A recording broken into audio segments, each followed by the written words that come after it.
orúkọ mi ò yí padà. Omoboriowo Ayékòótọ́ ni orúkọ mi ń jẹ́. Mo rọ̀ wá nítorí t'Ọlọ́run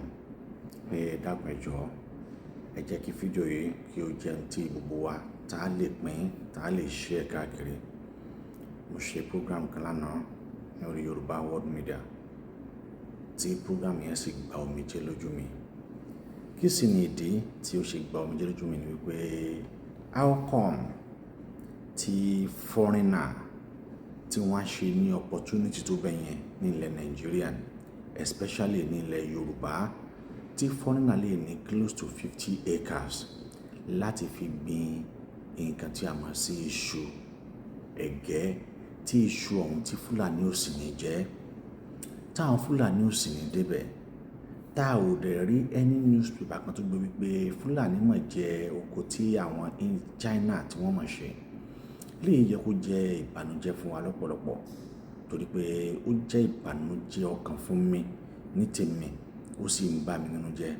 tí mo rí fídíò ọ̀hún gẹ́gẹ́ bí lè tí mo rí bí ẹni wípé ọjọ́ iwájú ilẹ̀ Yorùbá ó mẹ́ẹ̀ tá a bá fura, torí fídíò yẹn hit mi gan débi pé kò sí ìgbà tí mo lajú báyìí ọ tí mo díjú fídíò yẹn ló máa ń wá sí inú ọpọlọ mi. Eléyìí ló wá jẹ́ kí n wò wípé ọ̀nà wo la lè gbà láti lè rí pé ilẹ̀ Yorùbá ò padà parun nípa iṣẹ́ àgbẹ̀, torí pé tí wọ́n mọ̀ wá sí òun náà ní iṣẹ́ àgbẹ̀. Wọ́n ní iṣẹ́ àgbẹ̀ iṣẹ́ ilẹ̀ wa, ẹni kò síṣẹ́ á máa jalè. Ìwé kíkọ́ láìsí ọkọ́ àti àdá kò ì pé, bẹ́ẹ̀ ni kò tíì pé rárá. Eléyìí ni mo wá ṣe rọ̀ gbogbo ẹ̀yin tí ẹ ń bẹ ní diaspora, èmi náà ń bẹ nínú yín, àmọ́ ibi tó kálukú wà ó yàtọ̀ síra. Ẹ dákun ẹ jọ̀ọ́,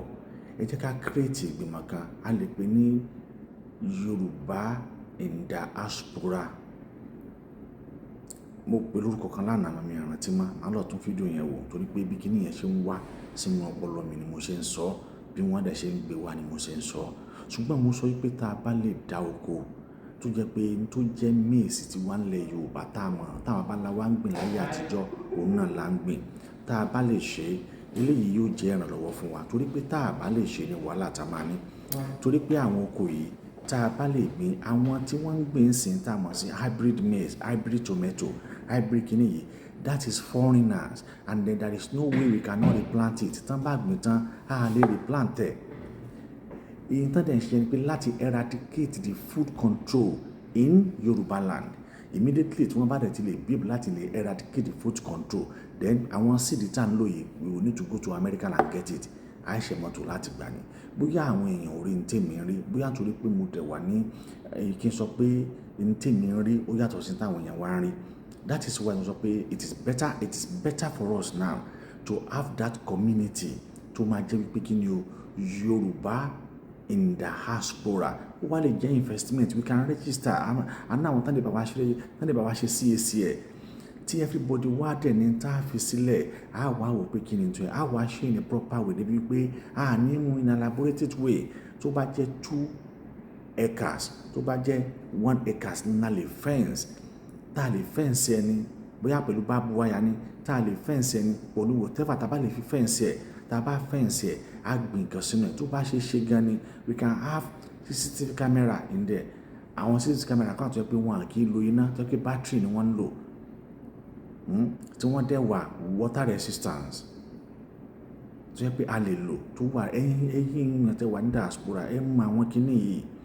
Mo ń bẹ̀ yín torí Ọlọ́run ni, ẹ jọ̀ọ́ ẹ ràn mí lọ́wọ́, bí ẹ ti ẹ ràn èmi, ẹ ràn gbogbo ilẹ̀ Yorùbá lọ́wọ́, because kíní ìyàjọ́ ń jẹ wá ni.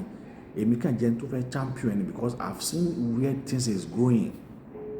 Mo rí bí àwọn èèyàn wá ṣe ń dáko, tí wọ́n ń dáko, tí wọ́n sọ pé Fúlàní jókòó àwọn, Fúlàní jókòó àwọn, Fúlàní jókòó àwọn. Why tí Fúlàní ṣe ń jẹ oko wọn? It is because wọ́n place proper place, wọ́n ti mọ̀ pé nǹkan báyìí gbọ́dọ̀ ṣẹlẹ̀. Àmọ́ tó yẹ kí wọ́n ṣe ni pé níṣe ló yẹ kí wọ́n wá, kí wọ́n fence ẹ̀. Ṣùgbọ́n agbára wọn ò lè kà. Àmọ́ tá a bá rí community tá a lè papọ̀, tó jẹ́ completely in diaspora, tó yẹ pé wọ́n kòkè 1 million yìí, 2 million yìí, 3 million yìí, 4 million yìí, mo kàn fẹ́ fi síbí ni. Mo fẹ́ wò ohun tó fẹ́ jáde ń bẹ̀. Ká wá wò, ká wo ohun tó fẹ́ jáde ń bẹ̀. Mo sọ pé mo ní plot of land tí mo lè filẹ̀. Kódà mo ní 1 plot tí mo lè filẹ̀. Pé ẹ jẹ́ ká kọ́ fi ṣe experiment náà. káwọn tó fẹ́ jáde ńbẹ̀ náà káwọn bó ṣe rí náà ìjà kọ́ fẹ́ǹsì ẹ̀ náà tá a bá fẹ́ǹsì ẹ̀ round then ká bẹ̀rẹ̀ sí ní gbìn nǹkan sínú ẹ̀ káwọn tá a fẹ́ gbìn sínú ẹ̀ káwọn wọn tá a fẹ́ gbà fi lọ tà ní market bóyá àní rìta àwọn nǹkan wọ̀nyí ni tí mo sọ nínú program tí mo ṣe lórí Yorùbá World lánàá màá dẹ̀ tún máa continue àti máa ṣe program yìí even though lórí Omoboriowo channel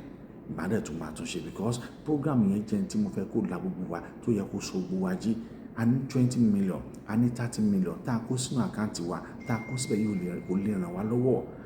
ẹ jẹ́ ká create ní tá a mọ̀ sí company nílẹ̀ Yorùbá no matter how it is worse now kì í ṣe fúnra wa ni gbogbo àwa tàdé wa ní diaspora yìí òun la ní ẹbí kan lọ́kùnrin lóbìnrin tó yẹ pé àwa là ń feed wọn every month we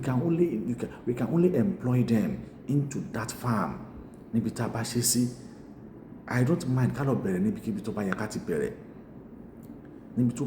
bẹ̀rẹ̀ ká lọ bẹ̀rẹ̀ ṣùgbọ́n láti lè má jẹ́ kí Fúlàní jẹ káwa náà ká kọ́ ṣe ń tàpé ní preventive maintenance because agbẹ́kọ̀lọ̀ pọ̀ prevent ẹ̀ náà kí ni prevent òun náà ní ká ní agbára láti lè fence around no matter how it is bó ṣe ká rà á torí pé tá a bá nílẹ̀ tá a bá rà ló máa lè pè wá tá a bá dẹ̀ ti lè fence around tá a ti fẹ́ tá a dẹ̀ ṣe booster sí tá a ṣe kíní sí lára mo feel pé something good will come out from there eléyìí ni ó dẹ̀ lè ràn wá lọ́wọ́ láti pé ká tún ṣe àwọn ọ̀pọ̀lọpọ̀ míì ẹ dákun ẹ jọ̀ọ́ nítorí t'Ọlọ́run máa fẹ́ kẹ́yìn náà kẹ́ bá wo fídíò yìí kẹ́ ẹ wò ó pé is it right lọ́wọ́lọ́wọ́ tá a wà ń sìn yìí kí irú aburú báyìí kó máa ṣẹlẹ̀ sílẹ̀ Yorùbá kì í dẹ̀ ṣe ilẹ̀ Yorùbá nìkan gbogbo agbègbè ilẹ̀ Yorùbá ni àwọn Yíbò gan fèsì Chinese táwọn fèsì ilẹ̀ Yorùbá nígbà tí Fúlàní tó bá lè wá fẹ́ràn jẹ kó wá ṣùgbọ́n tí wọ́n rí fọ́rínà tí wọ́n lè fẹ́ràn jẹ oko ẹ̀ tó dẹ̀ ní close to 50 acres of land láti lè fi gbin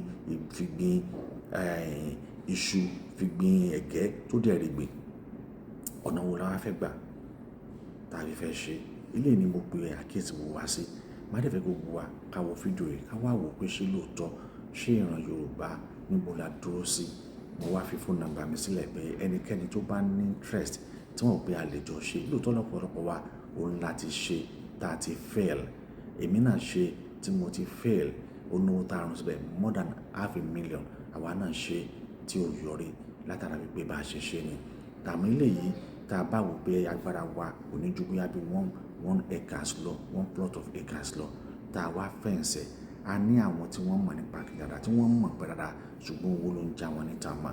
owó ni ò jẹ́ kí wọ́n rí ṣe bó ṣe yẹ kí wọ́n ṣe tá a bá wá ṣe tán eléyìí yóò ràn wá lọ́wọ́ mo fi nọ́mbà mi síta pé ẹnikẹ́ni tó bá ní interest tán bá fẹ́ bá wa tán fẹ́ join wa lórí struggle yìí láti pé kí ebi má pa wá kí ìyà má jẹ wá kí